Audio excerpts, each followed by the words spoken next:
5. Como interessar as pessoas. Todos que já foram convidados de Theodore Roosevelt ficaram surpreendidos com a extensão e variedade de seu conhecimento. Se o seu visitante era um cowboy, ou um membro voluntário da cavalaria, um político ou diplomata de Nova York, Roosevelt sabia o que dizer. E como é que ele fazia isso? A resposta é simples. Quando Roosevelt ia receber um visitante, ele passava horas na noite anterior lendo sobre o assunto de interesse específico daquele visitante. Isso porque Roosevelt sabia, como todos os líderes sabem, que o caminho real ao coração de uma pessoa é falar sobre as coisas que ela considera mais importantes. Isto é, o seu tesouro. O genial William Lyon Phelps, ensaísta e professor de literatura da Universidade Yale, aprendeu esta lição quando era ainda um menino. Quando eu tinha 8 anos de idade e estava passando o final de semana na casa da minha tia Libby Linsley, em Stratford-on-the-Housatonic, ele escreveu em seu ensaio sobre a natureza humana: um homem de meia idade veio certa noite e, após uma polida troca de amabilidades com a minha tia, devotou a sua atenção a mim. Naquele tempo, eu estava muito interessado em barcos, e o visitante discutiu o assunto de uma forma que para mim parecia muito interessante. Após ele sair, falei sobre ele com entusiasmo. Que homem! A minha tia me informou que ele era advogado em Nova York, e que nem se importava com barcos, e que não tinha um pingo de interesse no assunto. Então, por que ele ficou falando o tempo todo sobre barcos? Porque ele é um cavalheiro. Ele viu que você estava interessado em barcos e falou sobre coisas que ele sabia que te interessavam e te agradavam. Ele tornou-se agradável. E William Lyon Phelps acrescentou: eu nunca vou me esquecer do comentário que a minha tia fez. Enquanto escrevo este capítulo, eu tenho na minha frente uma carta de Edward L. Chalef, que trabalhava ativamente nos escoteiros. Um dia vi que eu precisava de um favor, escreveu o Sr. Chalef. Um grande acampamento de escoteiros estava marcado para breve na Europa, e eu queria que o presidente de uma das maiores empresas da América pagasse as despesas de viagem de um dos meninos. Felizmente, um pouco antes de visitar este homem, eu ouvi dizer que ele havia emitido um cheque de $1 milhão e depois que o cheque foi cancelado, ele havia feito uma moldura para o cheque. Então, a primeira coisa que fiz quando entrei em seu escritório foi pedir para ver o cheque. Um cheque de $1 milhão.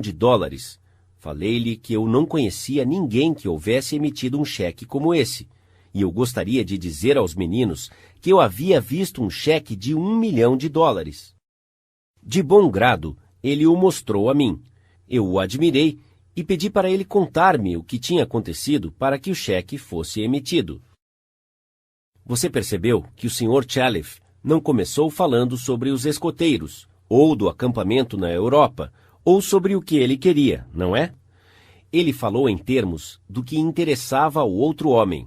Aqui está o resultado. O homem que eu estava visitando disse: "Ah, sim, sobre o que o senhor queria me ver?"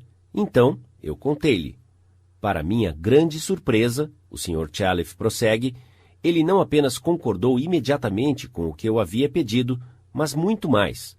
Eu havia pedido para ele enviar apenas um menino à Europa, mas ele enviou 5 meninos e eu. Ele me entregou uma carta de crédito de $1.000 e pediu para que ficássemos na Europa por 7 semanas. Também nos entregou cartas de recomendação aos presidentes das filiais, colocando-os à nossa disposição, e ele mesmo foi nos encontrar em Paris para nos mostrar a cidade. Desde então, ele deu empregos a alguns dos meninos cujos pais eram pobres, e ainda está ativo em nosso grupo. Mas eu sei que se eu não descobrisse o que o interessava, e o tivesse aquecido antes, eu não saberia nem 1/10 sobre como abordá-lo. Esta é uma técnica valiosa para usar nos negócios? Será? Vamos ver, por exemplo, Henry G. Duvernoy, de Duvernoy & Sons, uma das padarias atacadistas de Nova York. O Sr. Duvernoy estava tentando vender pão a certo hotel em Nova York. Ele havia visitado o gerente a cada semana por 4 anos. Ele ia aos mesmos encontros sociais que o gerente. Ele até ocupou quartos do hotel e morou lá para conseguir alguns pedidos. Mas ele falhou. Então, disse o Sr. Duvernoy, depois de estudar relações humanas, resolvi mudar as minhas táticas. Decidi descobrir o interesse deste homem, aquilo que o entusiasmava. Descobri que ele pertencia a uma sociedade de executivos hoteleiros chamado de Hotel Greeters of America. Ele não apenas era membro, mas o seu entusiasmo contagiante o havia tornado presidente daquela organização e presidente do International Greeters. Não importa onde era o local das convenções, ele estava lá. Então, quando eu o vi no dia seguinte, comecei a falar-lhe sobre o Greeters. Que recepção eu tive! Que resposta! Ele me falou durante meia hora sobre os Greeters e os seus tons vibravam de entusiasmo. Pude ver claramente que esta sociedade não era apenas o seu hobby, era a paixão da sua vida.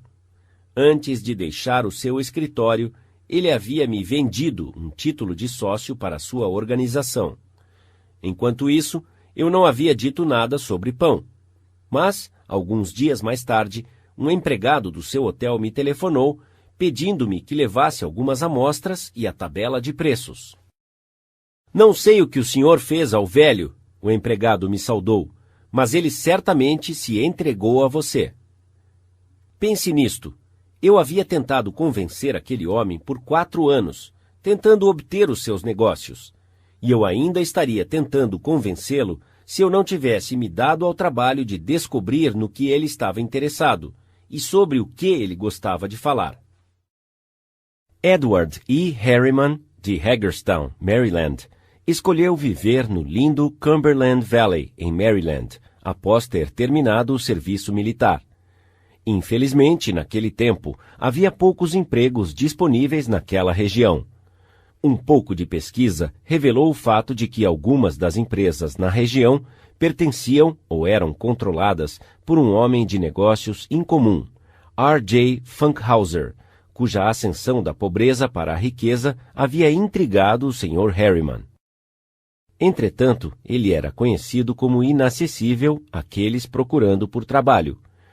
O Sr. Harriman escreveu: eu conversei com várias pessoas e descobri que o seu interesse maior estava ancorado na sua ambição por poder e dinheiro. Já que ele se protegia de pessoas como eu, pelo uso de uma secretária séria e dedicada, eu estudei os seus interesses e objetivos e só então fiz uma visita inesperada ao seu escritório. A secretária havia sido o satélite da órbita do Sr. Funkhauser por cerca de 15 anos. Quando eu lhe falei que tinha uma proposta para ele, que poderia resultar em sucesso financeiro e político, ela ficou entusiasmada. Também conversei com ela sobre a sua participação construtiva neste sucesso. Após esta conversa, ela marcou uma reunião para eu conhecer o Sr. Funkhauser. Eu entrei em seu escritório enorme e impressionante, determinado a não pedir um emprego diretamente. Ele estava sentado atrás de uma grande mesa esculpida e ele dirigiu-se a mim. Como está, meu caro jovem? Eu disse, Sr. Funkhauser, eu acredito que posso ganhar dinheiro para o senhor. Ele levantou-se imediatamente e convidou-me a sentar em uma das grandes cadeiras estofadas. Eu enumerei as minhas ideias e as qualificações que eu tinha para concretizar estas ideias, bem como a forma que elas contribuiriam para o seu sucesso pessoal e de suas empresas. R.J., como ele ficou conhecido para mim, me contratou na hora, e por 20 anos eu cresci em suas empresas e nós dois prosperamos. Falando em termos dos interesses das outras pessoas, é vantajoso para os dois lados. Howard Z. Herzig, um líder no campo das comunicações de empregados, sempre seguiu este princípio. Quando perguntado que recompensa ele obtinha disso, o Sr. Herzig respondeu que ele não apenas recebia uma recompensa diferente de cada pessoa, mas que, em geral, a recompensa era o engrandecimento de sua vida, cada vez que ele falava com uma pessoa. Princípio 5. Fale em termos dos interesses da outra pessoa.